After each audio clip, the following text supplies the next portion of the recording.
You are listening to Practical and Woo by Mindset and Manifest. My name is Eden, and I invite you to embark on a journey with me to explore the practical and spiritual edges of the unknown for the purpose of allowing you to embody and empower yourself uniquely as you are and to intentionally create and live a life of freedom and fulfillment. Each week, I'm going to discuss topics such as energetics, reality creation, manifestation, astrology, tarot, and more to help empower you to live beyond perceived limitations and to practically design your life so it feels like absolute magic every step of the way. Let's dive in.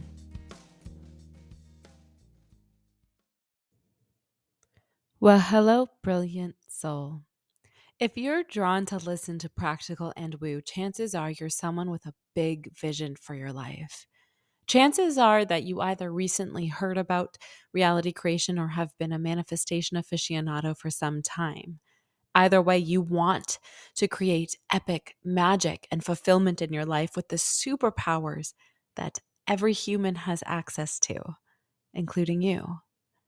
Chances are you believe in the infinite possibilities of everything and anything you create in this life, or are, at the very least, open to the possibility.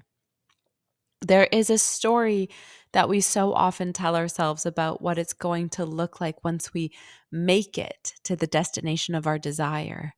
A story that sounds something like, when I get there, it will feel so good that I won't know what to do with myself. I'll probably cry, and it'll feel so absolutely surreal and be the greatest moment of my life ever. You may think that when you get there, the red carpet will be rolled out for you, angels will be blowing trumpets, and confetti will come from a blaster cannon shining for you. The miracle of you getting there, the miracle of you actually achieving your heart's desire. As much fun as that would be, one of the coolest things about achieving your desires, making your wishes made manifest, becoming the person that you're asking to become, is that it feels completely normal. I remember when I was applying to law schools, writing the LSATs, and coping with the uncertainty of where I would end up. Which school would I get into? How would I get there? I remember talking to lawyers, asking them about their journey to law school and beyond, hanging on their every word and secretly wishing I was them because they had already achieved what I wanted to. I remember the day when I opened my LSAT results, when I received my report cards. I even remember the day I got the acceptance to my first choice law school. And ultimately, it felt normal. Now, I do want to clarify, yes, I felt excited. I felt a sense of accomplishment. But the core of me, the person I was being, was still me. It was natural. Fast forward 4 years later, I was now officially finally a lawyer, and it felt normal. I was now on the other side. I reached this pinnacle, and it felt absolutely normal. I was still me. Sometimes I notice in the faces of others the amazement of me having become a lawyer, much like the awe I expressed before I made my way through the path. And yet, to me, it doesn't really feel amazing. It feels like anyone can do it because they can, and it feels normal. You might be wondering why I'm telling you this story, and more specifically, why I'm telling you in this way. And no, it's not to belittle the accomplishment of dreams or to take away the sparkle of wishing for something deeply. Quite the contrary. There is an inherent power contained in the feeling of normal, and I'm eager to share with you what it is. Feeling normal, or in other words, having something feel natural to you, is actually an indicator that your dream is particularly close to you, that you are on the precipice of experiencing it. The reason for this is that a transition has occurred, where you have moved from where you have been to where you are now. If we think about it, any journey that we take in life requires movement towards it. And if we think about what this looks like from the lens of a microcosm, it'll look like one step at a time, 1 mile at a time, in gradual progression towards where you are going.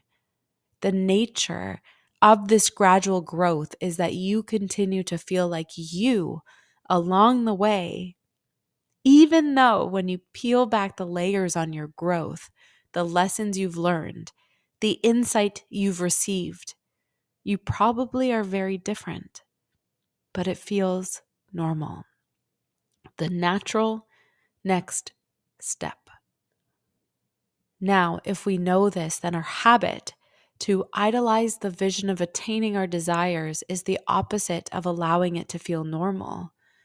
There is this sense of extravagance that can feel so appealing. The hope for feeling and being different than how we are, the deep rooted desire to just be there already because it seems so much more sparkly and so much greener than it is over here. But if we can track that our desires upon achievement and receipt feel normal, then we can actually use the feeling of normal to our advantage from an energetic and spiritual mind frame. I invite you to imagine that it's your wish to have an exorbitant amount of money. Let's say you wish to become a multimillionaire. If you were to imagine this desire from a place of idolization, what might that look like? What might it feel like to imagine yourself as a multimillionaire? Does it feel foreign to you? Are you enticed by the possibility? Are your doubts showing up? You might be thinking, well, that's not available for me, but this is what I would want it to look like. Does your vision for your life look drastically different than how you're living now? Are you still you? Are you a different version of you? Does any of it feel normal or natural to you? If not, try on what it might be like for it to feel normal and natural to you. How might you, as a multimillionaire, walk into a grocery store and buy an apple?